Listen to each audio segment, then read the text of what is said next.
नमस्कार दोस्तों, आज मैं हिंदी साहित्य का इतिहास यानी कि वर्ग 2 सिलेक्शन पेपर के लिए हिंदी साहित्य का इतिहास पढ़ाऊंगी। तो हिंदी साहित्य का ये फर्स्ट क्लास है, तो आप इसे एंजॉय के साथ देखें, वॉच करें पूरा वीडियो। और वीडियो यूजफुल लगे तो लाइक करें, कमेंट बॉक्स में कमेंट करें एंड शेयर करें और सब्सक्राइब करें। तो वर्ग 2 का सिलेक्शन पेपर जो होना है 100 नंबर का, हिंदी से जो लोग क्वालिफाइड हुए हिंदी से एग्ज़ाम देना चाहते हैं तो उनका 60 नंबर में हिंदी साहित्य आएगा और 40 नंबर में उनका व्याकरण आएगा हिंदी का और 10 नंबर में पैडागोजी आएगी। तो मैं आज यहाँ हिंदी साहित्य का फर्स्ट क्लास लेके आई हूँ। तो इस प्रकार है हिंदी शब्द यानी कि कौन सी भाषा का शब्द है, तो हिंदी फारसी शब्द है यानी कि इम्पोर्टेंट लगा सकते हैं। और आज की क्लास में फ्रेंड नोटबुक और पेन लेके ज़रूर बैठें, जो पॉइंट आपको इम्पोर्टेंट लगें उनको नोट जरूर करें। हिंदी शब्द की उत्पत्ति सिंध से हुई है। हिंदी शब्द की उत्पत्ति किससे हुई है? सिंधु से। तो ये भी आई इम्पोर्टेंट है, कई बार एग्जाम में पूछा गया है और फिर से भी संभावना है हो सकता पूछा जाए। नेक्स्ट है सिंधु, इनकी हिंदी की उत्पत्ति कहाँ से हुई? सिंधु से। लेकिन जो ईरान के अंग्रेज लोग आए थे यानी कि फारसी लोग, तो उन्होंने क्या है सा का उच्चारण नहीं कर पा रहे थे, तो उन्होंने हा किया, सा की जगह हा बोला, तो यहाँ हो गया हिंदू। हिंदू से कुछ लोग हिंदी बोलने लगे, कुछ हिंद बोलने लगे और ई प्रत्यय लगाकर ये हो गई हिंदी। तो इस प्रकार हिंदी की उत्पत्ति कहाँ से हुई? सिंधु से। इतिहास शब्द का अर्थ एवं परिभाषाएं। इतिहास शब्द की उत्पत्ति इति प्लस हा प्लस आस, इति प्लस हा प्लस घय प्रत्यय, यानी कि इति का होता है ऐसा, हा का ही, आस का था, घटित। इतिहास ऐसा ही घटित हुआ था। इतिहास एक ऐसा विषय है जिसमें उन घटनाओं का अध्ययन किया जाता है जो पहले घटित हो चुकी हैं। प्रमुख इतिहासकार, तो फ्रेंड हेरोडोटस, फर्स्ट हेरोडोटस हैं जो प्रमुख इतिहासकारों में। तो आई इम्पोर्टेंट हैं, कई बार एग्जाम में पूछे भी गए हैं, तो इनके बारे में जानते हैं कि इनका समय क्या था? 484 ईस्वी पूर्व से 425 ईस्वी पूर्व। जन्म इनका कहाँ हुआ था? यूनान में, हेलिकार्नेसस में। पुस्तक इनकी हिस्टोरिका है, हिस्टोरिया है, द हिस्ट्रीज है। विशेष यानी कि इतिहास विषय के जनक एवं इतिहास की व्याख्या भौतिकवादी दृष्टिकोण के आधार पर इन्होंने इतिहास को खोज, अनुसंधान और गवेषणा के अर्थ में ग्रहण किया था। सो फ्रेंड, अगर हमारी वीडियो यूजफुल लगे, अगर वर्ग 2 के लिए आप लोग फ्री में पढ़ना चाहते हैं, आपके पास कोई ऐसी साधन नहीं है कि जिसके माध्यम से आप वर्ग 2 की तैयारी कर सकें, जो क्वालिफाइड हो चुके हैं वर्ग 2 के लिए एलिजिबल हैं, उन स्टूडेंट को मैं यहाँ पे आरती हिंदी एकेडमी चैनल पे हिंदी साहित्य और हिंदी जनरल और पैडागोजी की क्लासें प्रोवाइड कराएंगे। सो फ्रेंड, अगर आप पहली बार देख रहे हो तो चैनल को सब्सक्राइब करें, लाइक करें, शेयर करें, जिससे और भी लोग इसका यूज कर सकें। तो सेकंड इतिहासकार है कांट, यानी कि इनका पूरा नाम है इमानुएल कांट। जन्म इनका कहाँ हुआ था? 1724 ईस्वी जर्मनी में।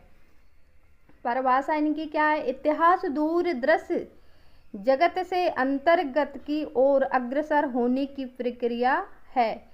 तो इन्होंने परिभाषा क्या दी? इतिहास दूर दृश्य जगत से अंतर्गत की ओर अग्रसर होने की प्रक्रिया है। और इनका नाम क्या है? इमानुएल कांट है। सन 1724 ईस्वी जर्मनी में इनका जन्म हुआ था। सो फ्रेंड, हम बड़े अभी टीचर तो नहीं है कि आपको सारी सुविधाएं दे सकें, लेकिन मैं आपको एक नोटबुक और पेन के माध्यम से इतना सारा कुछ पढ़ा सकते हैं कि जो आपको आज बड़े बड़े एजुकेशन ऐप पे आपको क्लासें लेने पड़ती हैं, 2-2, 3-3 हज़ार फीस, मोटी फीस देने पड़ती, तब जाके आपको वही कंटेंट मिलता है। वही कंटेंट मैं आपको यहाँ पे फ्री प्रोवाइड कराऊंगी। सो प्लीज़ लाइक सब्सक्राइब ज़रूर करें और कमेंट करें कि आपको किस तरीके का कंटेंट चाहिए और किस तरीके को आपको पढ़ना है। मैं यहाँ पे रेगुलर पढ़ाऊँगी आपको। सो फ्रेंड, यहाँ पे आपका डाटा भी कम लगेगा, और क्योंकि आजकल सभी लोग के पास एंड्रॉयड मोबाइल है और सभी यूज भी करते हैं, तो क्यों ना हम इसके माध्यम से कुछ अपनी तैयारी भी कर सकें। आजकल यूट्यूब प्लेटफॉर्म ऐसा बन गया कि यहाँ से कई अच्छे टीचरों का कंटेंट आप पढ़ सकते हैं। लेकिन आजकल जो बड़े बड़े टीचर हैं ना, तो वो भ्रमित कर देते हैं, कुछ ऐसे चीज़ें दिखाते हैं, कुछ ऐसी चीज़ें पढ़ाते हैं कि मतलब आपको कंटिन्यू हर एक मटेरियल नहीं मिलेगा, क्योंकि वो अपनी एप्लीकेशन पे ही परचेज करने के लिए, आपको डाउनलोड करने के लिए बोलते हैं। लेकिन हम फ्रेंड यहाँ पे कोई आपको नोट्स वगैरह सेल नहीं कर रहे हैं, ना आपको कोई कोर्स बेच रहे हैं, बट आपको यूट्यूब के माध्यम से, इसी चैनल के माध्यम से हम आपको जो हम भी तैयारी कर रहे हैं उसी कंटेंट को आपके साथ शेयर करना चाहते हैं कि आप लोगों की यूज भी आए। जो चीज़ हम यूज कर रहे हैं उसको हम आप लोगों तक शेयर करना चाहते हैं, और बस हमारा यही माध्यम है कि जो लोग कोचिंग्स नहीं ले सकते, आप किसी कारण बस उनकी बस मैं हेल्प करना चाहती हूँ। सो फ्रेंड, अगर पहली बार हैं तो सब्सक्राइब, लाइक, शेयर ज़रूर करें।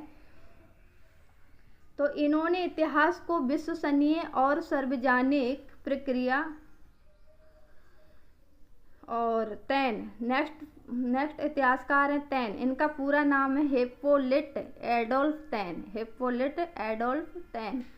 जन्म कहाँ हुआ था इनका? 1828 ईस्वी फ्रांस में हुआ था। विशेष क्या है?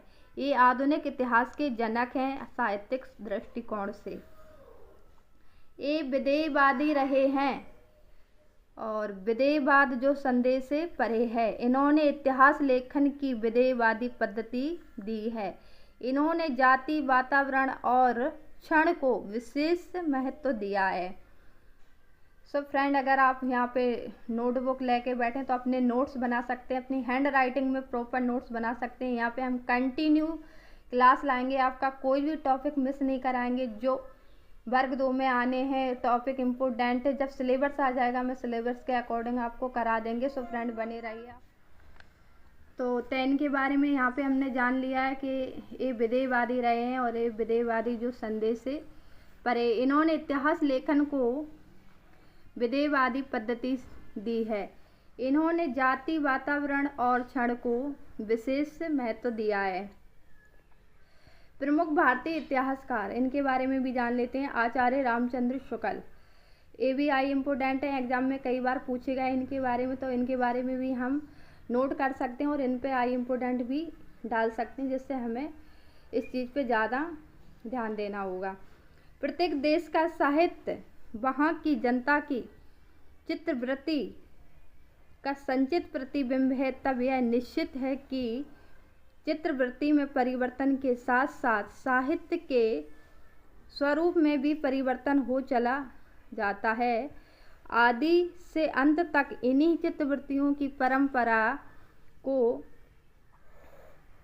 ध्यान में रखते हुए साहित्य परंपरा के साथ उसका सामंजस्य दिखाना ही साहित्य का इतिहास कहलाता है। यानी कि आचार्य रामचंद्र शुक्ल द्वारा डॉक्टर नागेंद्र, यानी कि बदलती हुई अभिरुचियों का साहित्य इतिहास है, जिसका सीधा संबंध आर्थिक क्रियाओं से है।